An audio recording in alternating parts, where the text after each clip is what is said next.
ಶೆಟ್ಟಿ ಬಣದ ರಾಜ್ಯಾಧ್ಯಕ್ಷರಾಗಿರ್ತಕ್ಕಂಥ ಪ್ರವೀಣ್ ಶೆಟ್ಟಿ ಅವರ ಕರೆ ಮೇರೆಗೆ ಇವತ್ತಿನ ದಿವಸ ನಾವು ಚೆನ್ನಮ್ಮ ಬೆಳಗಾವಿಯ ಮತ್ತು ಚೆನ್ನಮ್ಮ ವೃತ್ತದಿಂದ ಚೆನ್ನಮ್ಮನ ದರ್ಶನ ತೆಗೆದುಕೊಂಡು ಬಾಳೆಕುಂದ್ರಿ ಪೊಲೀಸ್ ಸ್ಟೇಷನ್ಗೆ ಒತ್ತಿಗೆ ಹಾಕಲಿಕ್ಕೆ ಹೊರಡ್ತಾ ಇದ್ದೀವಿ. ಯಾಕಂದರೆ ಕನ್ನಡ ಭಾಷೆಯ ಮೇಲೆ ಗಡಿ ಭಾಗಗಳಲ್ಲಿ ಸಾಕಷ್ಟು ಒಂದು ಒತ್ತಡ ಆಗ್ತಾ ಇದೆ. ನಾವು ಗಡಿ ಭಾಗಗಳಲ್ಲಿ ನಾವು ಸಾಕಷ್ಟು ನೋಡ್ತಾ ಇದ್ದೀವಿ.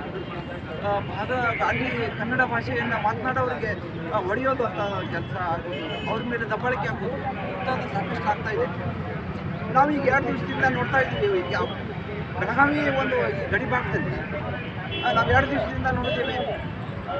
ಒಂದು ಮಹಾರಾಷ್ಟ್ರದಲ್ಲಿ ನಮ್ಮ ಒಂದು ಕರ್ನಾಟಕದ ಒಂದು KSRTC ಡ್ರೈವರ್ ಕನ್ನಡ ಮಾತಾಡೋಂತ ಹೇಳಿದ್ದಕ್ಕೆ ಅವನ ಮೇಲೆ ಹೊಡೆದು ಅವನಿಗೆ ಹಲ್ಲೆ ಮಾಡಿ ಅವನ್ನ ಏನೋ ಒಂದು ತಪ್ಪು ಮಾಡಿಪ್ಪ ಅನ್ನೋ ರೀತಿಯೊಳಗೆ ಅಂದರೆ ಗಡಿ ಭಾಗಗಳಲ್ಲಿ ಎಷ್ಟೊಂದು ಪ್ರಮಾಣದಲ್ಲಿ ನಮಗೆ ಹಲ್ಲೆ ಆಗ್ತಾ ಇದೆ ಕನ್ನಡಕ್ಕೆ ಅನ್ನೋದನ್ನು ನಾವು ಇಲ್ಲಿ ತೋರಿಸಿಕೊಂಡಿದ್ದೇನೆ.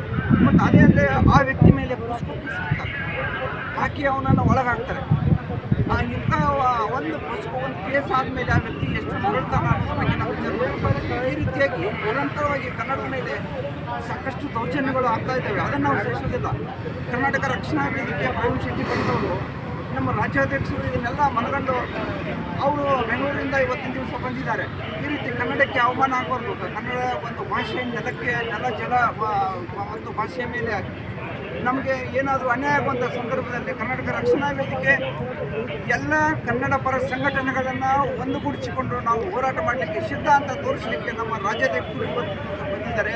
ಅವರ ನೇತೃತ್ವದಲ್ಲಿ ನಾವು ಇವತ್ತಿನ ದಿವಸ ಇಲ್ಲಿಂದ ನಾವು ಬಾಳೆಕುಂದ್ರಿ ಪೊಲೀಸ್ ಸ್ಟೇಷನ್ಗೆ ಹೋಗೋರಿದ್ದೇವೆ. ಮೊನ್ನೆ ಮತ್ತು ನಾವು ರಾಜ್ಯಾಧ್ಯಕ್ಷರ ಒಂದು ಹುಟ್ಟುಹಬ್ಬವನ್ನು ಅವರು ಒಂದು ಜೊತೆಯಲ್ಲೇ ನಾವು ಗದಗ ಜಿಲ್ಲೆಯಲ್ಲಿ ನಡಿಗೆ ಮುಖಾಂತರ ಒಂದು ಜನಜಾಗೃತಿಯನ್ನು ಮಾಡುವಂಥ ಕೆಲಸವನ್ನು ಮಾಡಿದ್ದೇವೆ.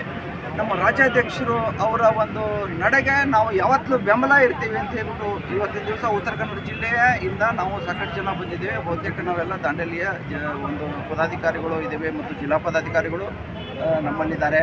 ಹೀಗಾಗಿ ನಮ್ಮ ಒಂದು ಗುರಿ ನಮ್ಮ ರಾಜ್ಯಾಧ್ಯಕ್ಷರ ನಡೆಗೆ ನಾವು ಬದ್ಧರಾಗಿರ್ತೇವೆ. ಕನ್ನಡ ನಾಡು ನೆಲ ಜಲದ ಬಗ್ಗೆ ಭಾಷೆಯ ಬಗ್ಗೆ ಏನಾದರೂ ಬಂದಂಥ ಸಂದರ್ಭದಲ್ಲಿ ನಾವು ಯಾವತ್ತೂ ಹೋರಾಟಕ್ಕೆ ನಾವು ರೆಡಿಯಾಗಿರ್ತೀವಿ ಅಂತ ಹೇಳ್ತಾ ಎಲ್ಲರಿಗೂ ನಮಸ್ಕಾರ.